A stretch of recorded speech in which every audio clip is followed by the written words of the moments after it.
Croydon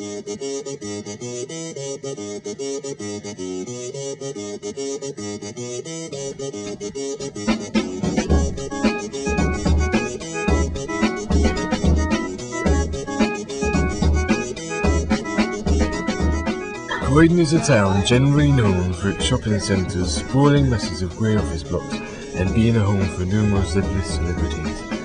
What it's not known for, however, is its fantastic underground music scene.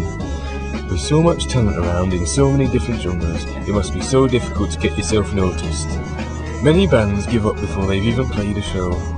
This short film focuses on the struggle many bands face and the help available for such acts.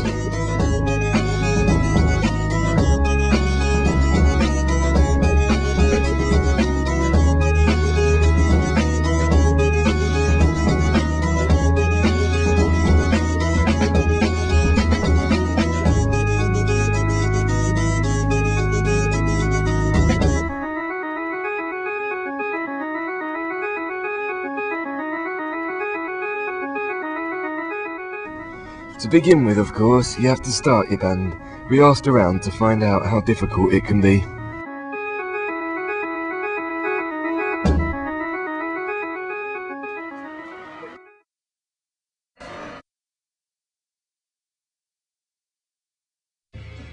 Not really. It kind of came a bit naturally. So I was playing in a band beforehand called Glitterbug. We did fairly well in the scheme of things. We got signed to a big label, did loads of TV, loads of promotion, videos, singles, recorded an album. And our tour manager with Glitterbug was Al, who's now the bass player of Kitty Hudson. And I was kind of going through the motions in Glitterbug, and it was all good. But I wanted to do something a bit harder, a bit more kind of punky, something with a bit more attitude in it. So I spoke to Al, and we decided, yeah, let's form a band, just do a few covers, have a bit of a laugh, and then we kind of created a monster, and it just kind of went on from there. So yeah, it wasn't too difficult. Difficult to find a drummer, but yeah, in general, it's not too bad. This here is Paul. He used to be. Tell me what's going on. We're talking about our band. You know the band that we were in before? Yeah. But I mean, musical differences, or artistic differences. No. we went to go in different directions. So I sort of split off to do my own solo thing. So now I just basically, play on my own, just gigs. Sometimes just acoustic guitars. Based in West Croydon, the cartoon opened in 1976. Since then it has always provided a place for start-up bands to play what is often their first ever gig. The venue has also seen home to early performances by such bands as The Darkness, Do Me Bad Things, Art Brook, and many others. Cartoon is pretty good. I mean, usually what it does sometimes, because because of the shape of the place, it's quite a strange shape, and the stage is in the middle of the corner of the place, and they have a big pillar in the middle of it, so it does sometimes mess up the sound waves and stuff, how they react throughout the room. So the sound can be a little bit weird sometimes, but they do handle it quite well, and crowds do tend to get quite into it sometimes. Again, depending on the genre. Crowded, very big. I quite like it. It's a lot better to see a band at the cartoon than the Hub. It's bigger, so you can actually get more of a crowd there, and you're not too squashed. You can actually enjoy the band more. Croydon's known for giving bands a good reception. We asked Richie Hudson if this is the same in other towns. Hopefully most of them. What we try and do when we put on a show, it's like, guys are paying £5 to get in, or £3, £4, £5 to get in, and if I'm paying money to go and see a band, I don't want to see a band that just stands there looking nervous or staring at their shoes and just kind of playing their songs. I can listen to their album. When I want to see a show, which is what we try and put on, is come on everyone, have a really good time. You've paid to get in, let's rock out.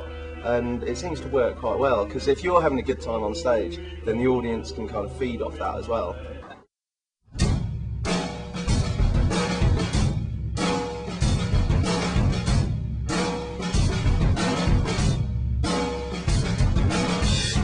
My thoughts take me down.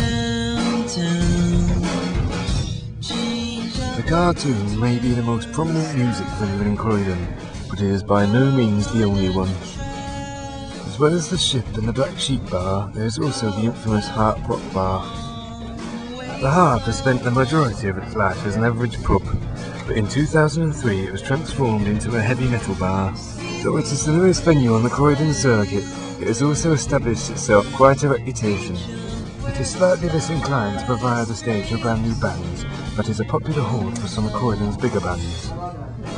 Weekends also see hundreds of younger alternatives descend on the place, often to the sound of live music or DJs.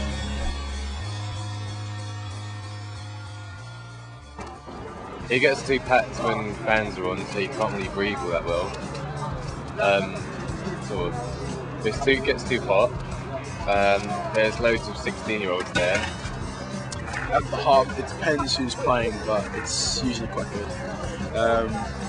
Often it depends on what kind of band genre they are. If it's usually metal, then people tend to get more into it.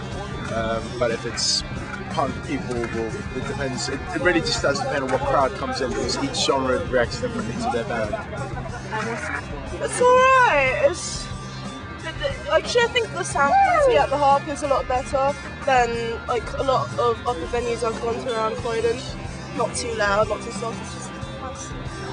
I've only seen bands there a couple of times, but I never liked it. It was always too crowded, and the sound was like distorted by how many people there are.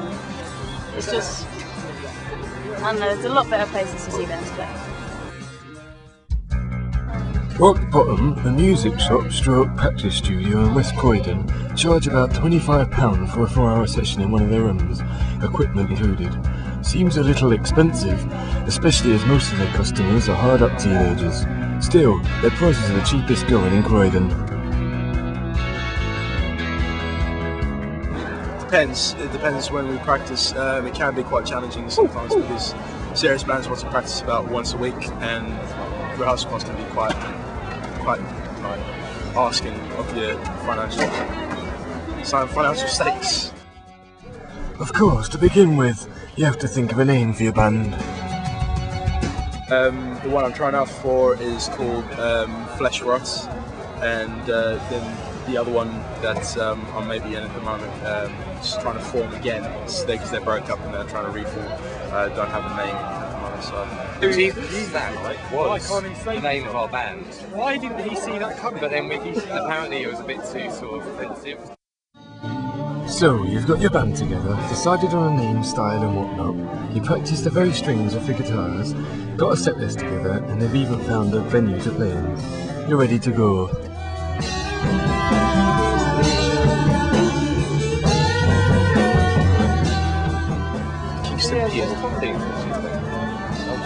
Why?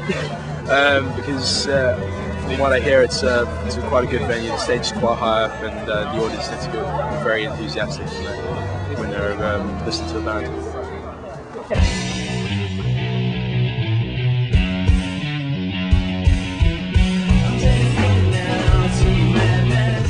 The vast majority of Croydon's new bands will never make it, but this will be the same no matter what town you visit. It's expensive work being in one, what with the high costs involved in both practice space, recording costs and equipment. Still, if you found a way to get through that, there are people to help you make it all the worthwhile. Promoters here will often do for free what others would charge a small fortune for, and the musical community here is so full of support for their peers. Shops like Timebomb also provide a great place for self-promotion, and most of the local venues have been providing a stage for newcomers for years. It's not all bad here. If you've got talent, you can make yourself heard. It's what happens if you become too big for Croydon that's uncertain.